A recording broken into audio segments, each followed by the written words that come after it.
Hello student, myself DK Sharma, chemistry faculty, master brain classes. Today we will discuss about second lecture of the hyperconjugation. Hyperconjugation.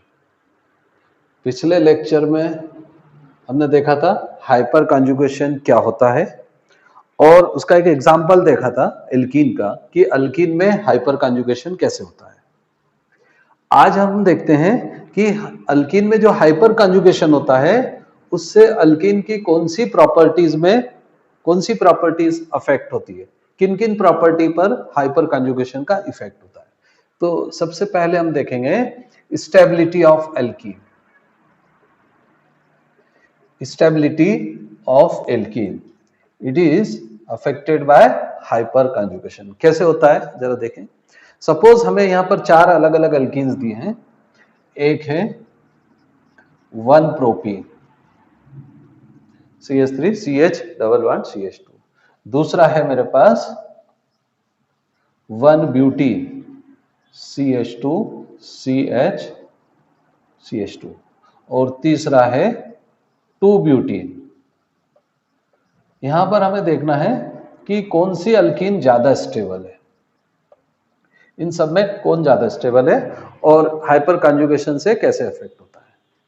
देखिए कोई भी alkyne है, हमको मालूम है कि ये जो डबल बॉन्ड होता है, जैसे 1 प्रोपीन की यदि मैं बात करूं तो यहां पर ये डबल बॉन्ड है और इस डबल बॉन्ड के साथ ये जो कार्बन जुड़ा है this is called alpha carbon. ये अल्फा कार्बन है और अल्फा कार्बन के जो हाइड्रोजन होते हैं, अल्फा कार्बन से जो हाइड्रोजन होते हैं this are called sigma orbital.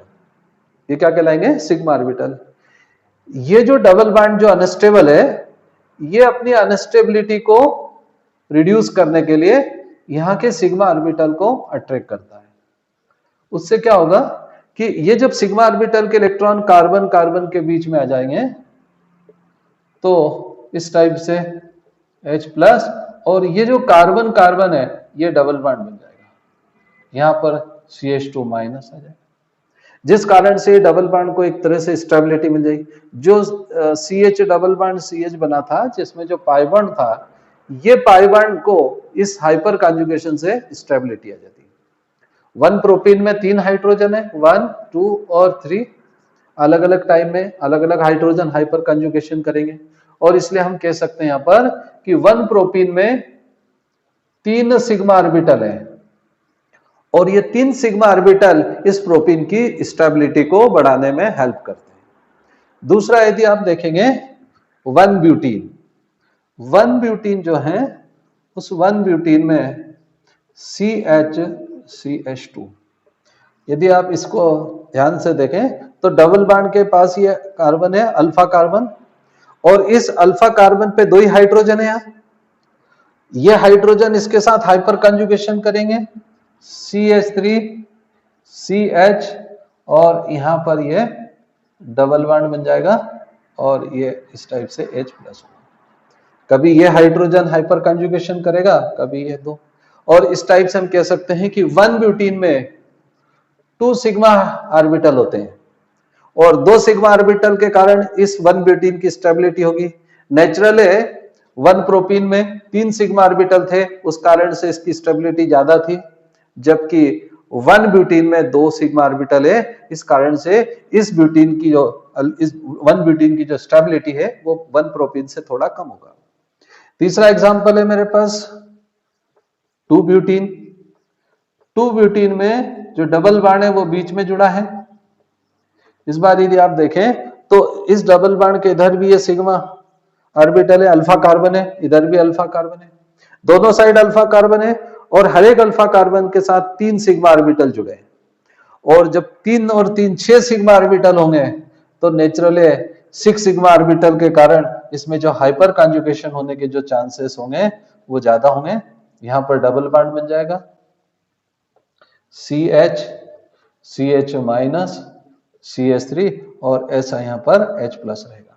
इस टाइप से यहां पर 6 सिग्मा ऑर्बिटल है। यदि हम तीनों अल्कीन को कंपेयर करें, 1 प्रोपीन 1 ब्यूटीन और 2 ब्यूटीन को, तो सबसे ज्यादा जो सिग्मा ऑर्बिटल है वो कहां पर है? Second example, that is called 1 butene,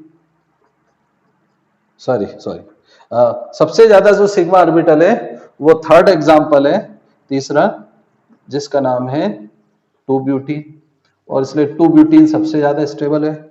उसके बाद जो सिग्मा ऑर्बिटल का नंबर आता है वो 1 प्रोपीन है, that is first example, that is 1 propene. और सबसे कम सिग्मा ऑर्बिटल जो है वो 1 ब्यूटीन में है, दैट इज सेकंड, और इसलिए that is 1 butene. Therefore stability order of various alkyne, ये क्या है? स्टेबिलिटी ऑर्डर है।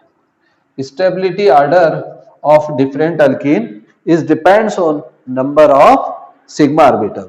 जितने ज्यादा सिग्मा ऑर्बिटल होते हैं उतना ही अल्कीन की स्टेबिलिटी ज्यादा होती है। Therefore the stability of alkene is affected by hyper conjugation.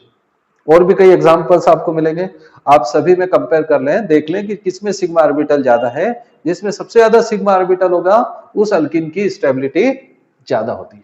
तो हाइपर कंजुगेशन से जो पहला इफेक्ट है वो अल्कीन की स्टेबिलिटी पे होता है। जिस भी अल्कीन में हाइपर कंजुगेशन ज्यादा होते हैं उसकी स्टेबिलिटी ज्यादा होती है।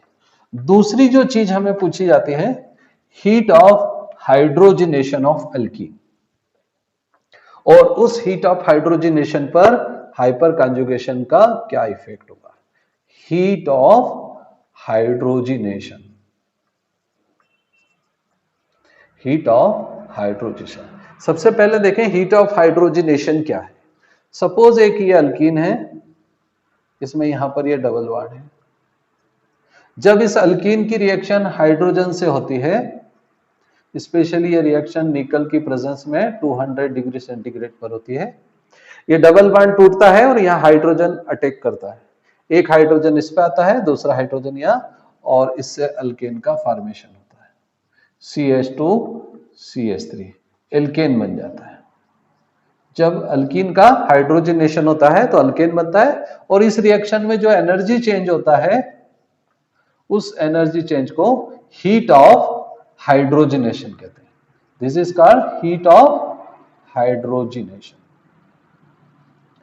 ये हीट ऑफ हाइड्रोजनेशन माइनस होता है, नेगेटिव होता है। जितना हीट ऑफ हाइड्रोजनेशन ज्यादा नेगेटिव होगा उतनी ही अल्केन बनने की प्रोबेबिलिटी ज्यादा होगी। अब ये जो हीट ऑफ हाइड्रोजनेशन है ये यहां पर कैसे, किन चीजों पे डिपेंड कर होता क्या है।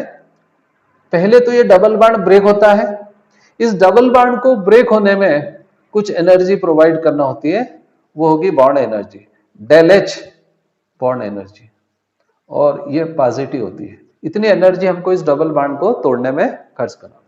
दूसरा एनर्जी चेंज होता है, यहां पर CH बॉन्ड बनता है। ये जो CH बॉन्ड बनेंगे, अरे एक हाइड्रोजन इस कार्बन पे CH बॉन्ड और दूसरा यहां पर, तो ये जो CH बॉन्ड बनता है, इस CH बॉन्ड में एनर्जी रिलीज होती है, ये भी बॉन्ड एनर्जी कहलाती है, बट इसका साइन क्या होता है, नेगेटिव होता है। तो जब हाइड्रोजनेशन होता है तो इस रिएक्शन में दो एनर्जी चेंज होता है, एक होता है बॉन्ड तोड़ने की एनर्जी और दूसरा है बॉन्ड फॉर्मेशन, और जो नेट चेंज होता है इन दोनों का रिजल्ट है जो एंथैल्पी ऑफ हाइड्रोजनेशन होता है, डेल एच हाइड्रोजनेशन। ये जो डेल एच हाइड्रोजनेशन है ये कहां से आता है, del H bond dissociation energy minus del H bond formation energy. Enthalpy of hydrogenation ज्यादा चाहिए, उसके लिए बॉन्ड फॉर्मेशन की एनर्जी ज्यादा होना चाहिए और बॉन्ड डिसोसिएशन की एनर्जी कम होना चाहिए। बॉन्ड फॉर्मेशन एनर्जी को तो हम कोई चेंज कर नहीं सकते क्योंकि सभी हाइड्रोजनेशन में दो CH बॉन्ड बनते हैं और इसलिए ये एनर्जी कांस्टेंट होती है, इस एनर्जी में कोई चेंज नहीं होता है। जो मेजर चेंज होता है वो किस में होता है, बॉन्ड डिसोसिएशन एनर्जी। जितनी बॉन्ड डिसोसिएशन एनर्जी कम होगी उतना ही हीट ऑफ हाइड्रोजनेशन ज्यादा होगी। और ये जो बॉन्ड एनर्जी जो होती है, बॉन्ड तोड़ने की एनर्जी, ये अल्कीन की स्टेबिलिटी पे डिपेंड करेगी। जितनी अल्कीन ज्यादा स्टेबल होगी बॉन्ड को तोड़ने में उतनी ज्यादा एनर्जी लगेगी, उस केस में ये पॉजिटिव वैल्यू ज्यादा होगी। तो हीट ऑफ हाइड्रोजनेशन कम हो जाएगी। यानी डेलेज हाइड्रोजनेशन की यदि वैल्यू की बात करें तो it is inversely proportional to stability of alkyne.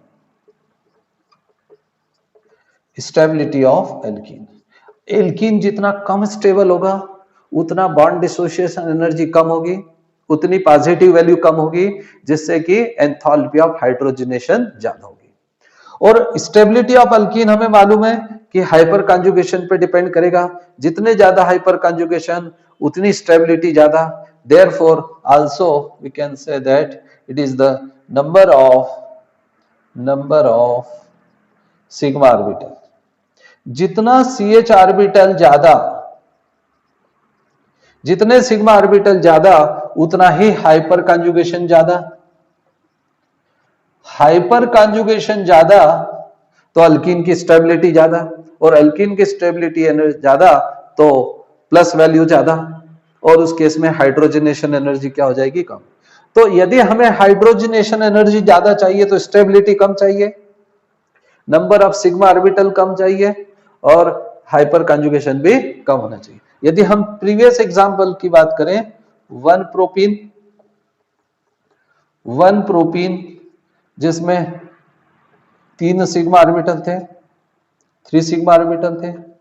दूसरा था 1 ब्यूटीन जिसमें 2 सिग्मा ऑर्बिटल थे, और तीसरा था 3 ब्यूटीन, उसमें 6 सिग्मा ऑर्बिटल थे। सबसे कम सिग्मा ऑर्बिटल कहां थे? 1 ब्यूटीन में। तो सबसे कम हाइपर कॉन्जुगेशन होगा, सबसे कम स्टेबल होगा, तो ये प्लस वैल्यू कम आएगी, माइनस अपने आप ज्यादा हो जाएगी, एंथैल्पी ऑफ हाइड्रोजनेशन क्या हो जाएगी? ज्यादा। तो सबसे ज्यादा एंथैल्पी ऑफ हाइड्रोजनेशन किसमें होगी? 1 ब्यूटीन।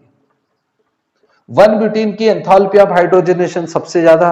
उसके बाद नंबर आता है 1 प्रोपीन जिसमें 3 सिग्मा ऑर्बिटल है, और इसलिए 1 प्रोपीन।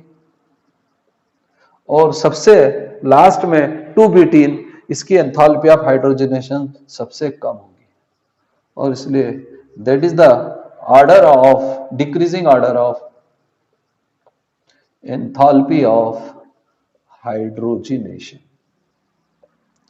सीधा सा याद रखो, जिस अल्कीन की स्टेबिलिटी ज्यादा होती है उसकी एंथैल्पी ऑफ हाइड्रोजनेशन कम होती है। Therefore heat of hydrogenation indirectly also affected by hyperconjugation. Okay, so alkyne में हाइपर कंजुगेशन से 3 चीजों पे इफेक्ट होता है। एक अल्कीन की स्टेबिलिटी, दूसरा heat of hydrogenation of alkene, ठीक है, 2 इंपॉर्टेंट थिंग्स। तीसरा हम देखेंगे रिएक्टिविटी ऑफ अल्कीन, उस पर भी इफेक्ट होता है, लेकिन उस पर इफेक्ट जो है वो नेक्स्ट टर्म में हम देखेंगे। तब तक के लिए इसको प्रिपेयर करिए। Okay, thank you.